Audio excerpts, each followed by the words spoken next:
بصرہ میں ایک بزرگ رحمت اللہ تعالی علیہ مسکی کے نام سے مشہور تھے، ان کو لوگ مسکی کہا کرتے تھے، اور مشک کو عربی میں مسک کہتے ہیں، لہذا مسکی کے معنی ہوئے مشک بار، یعنی مشک کی خوشبوؤں میں بسا ہوا، یعنی بزرگ کو لوگ خوشبوؤں والا کہتے تھے۔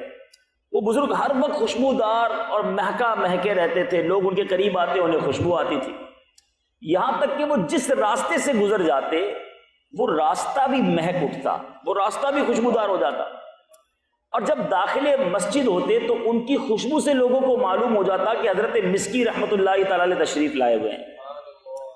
اچھا، کسی نے عرض کی کہ حضور آپ کون سی خوشبو لگاتے ہیں اور اس خوشبو پر کتنا خرچ کرتے ہیں؟ تو اب حضرت مسکی نے کیا کہا؟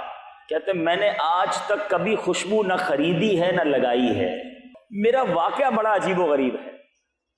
میں بغداد معلّہ کے ایک خوشحال گھرانے میں پیدا ہوا، جس طرح امیر لوگ امراء اپنی اولاد کو تعلیم دلواتے ہیں، میری بھی اسی طرح تعلیم ہوئی۔ میں بہت خوبصورت بھی تھا اور با حیا بھی تھا۔ میرے والد صاحب سے کسی نے کہا اسے بازار میں بٹھاؤ تاکہ لوگوں سے گھل مل جائے اور اس کی حیا کچھ کم ہو۔ چنانچہ مجھے کپڑا بیچنے والے تاجر کی دکان پر بٹھا دیا گیا۔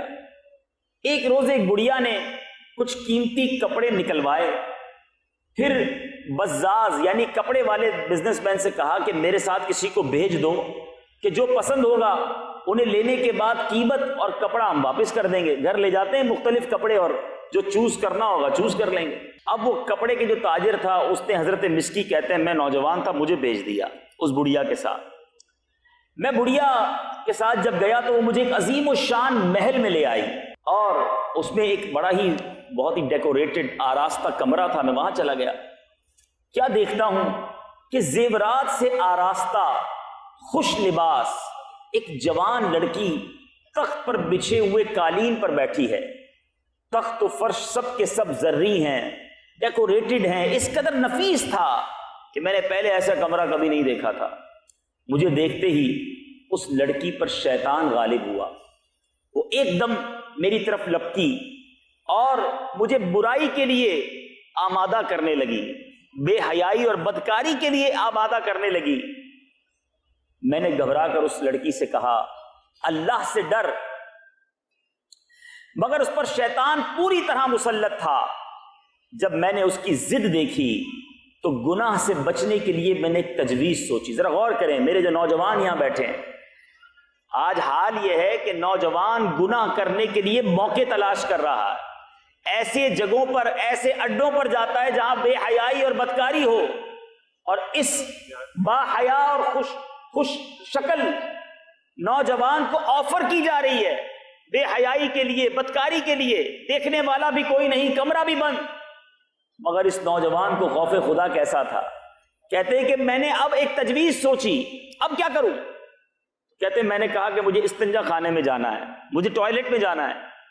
اس نے اس جو شہزادی تھی اس نے آواز لگائی تو بہت ساری کنیزیں آ گئیں، کہا کہ اپنے آقا کو بیت الخلا تک لے جاؤ۔ میں اس ٹوائلٹ میں جب جاتا ہوں تو وہاں جا کر مجھے کوئی بھاگنے کی راہ نظر نہیں آئی کہ میں کیسے نکلوں گا۔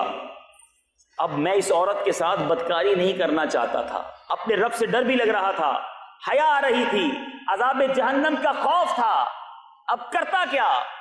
کہتے مجھے ایک ہی راستہ نظر آیا، وہ یہ کہ میں نے استنجا خانے کی نجاست جو ہے وہ اپنے منہ پر مل لی، اپنے کپڑوں پر مل لی، اور جب خوب آنکھیں نکال کر میں باہر آیا ان لوگوں کنیزوں کو ڈرانے لگا تو وہ سارے گھر والے مجھے پاگل سمجھنے لگے کہ یہ کون ہے جو اپنے جسم پر اپنے منہ پر استنجا خانے کی غلاظت لگا رہا ہے۔ اب جناب انہوں نے اسے باندھ کر مار مار کر محل کے باہر پھینک دیا۔ وہ نوجوان کہتا ہے کہ جب یقین ہو گیا کہ سب چلے گئے، میں نے اپنے کپڑے اور بدن کو دھویا، پاک کر لیا، اپنے گھر چلا گیا۔ یہ بات میں نے کسی کو نہ بتائی، لیکن رات جب میں خواب میں سویا تو کیا دیکھا کہ کسی کہنے والے نے کہہ رہا ہے، کوئی آواز آئی مجھے کہ تم کو حضرت سیدنا یوسف علیہ نبینا علیہ الصلوۃ والسلام سے کیا ہی خوب مناسبت ہے، اور کہتا ہے کیا تم مجھے جانتے ہو؟ میں نے کہا نہیں۔ تو انہوں نے کہا کہ میں جبرائیل ہوں، حضرت جبریل علیہ السلام تشریف لائے، اس کے بعد انہوں نے میرے منہ اور جسم پر اپنا ہاتھ پھیر دیا، اسی وقت سے میرے جسم سے مشک کی بہترین خوشبو آنے لگی۔ یہ حضرت سیدنا جبرائیل علیہ السلام کے مبارک ہاتھ کی خوشبو کا اثر ہے۔ میٹھے میٹھے اسلامی بھائیوں ذرا غور کیجئے، ایک وہ لوگ تھے کہ جنہیں گناہ کرنے کا موقع ملا، بدکاری اور بے حیائی کا موقع ملا، دروازہ بھی بند تھا، کوئی دیکھنے والا نہ تھا، مگر ان کے دل میں یہ خیال راسخ تھا کہ اللہ دیکھ رہا ہے، میرا رب مجھے دیکھ رہا ہے۔